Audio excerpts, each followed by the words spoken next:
दरवाजों के तालों को खोल के और जमीनों को फतह करके अपनी नस्ब के लिए एक मुमलिकत कायम करोगे।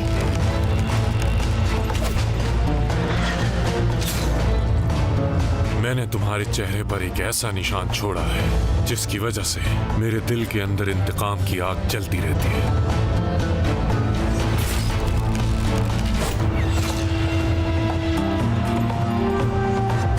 तुम्हारी बारी भी आएगी।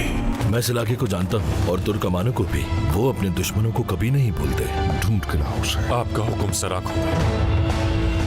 सब समझते हैं कि अल्परसलान के वलीअहद बनने का फैसला कब का हो चुका है, सिर्फ ऐलान होना बाकी है। असली वलीअहद तुम हो। देखिए अल्प अरसलान रोजाना रात 7 बजे सिर्फ आन टीवी पर।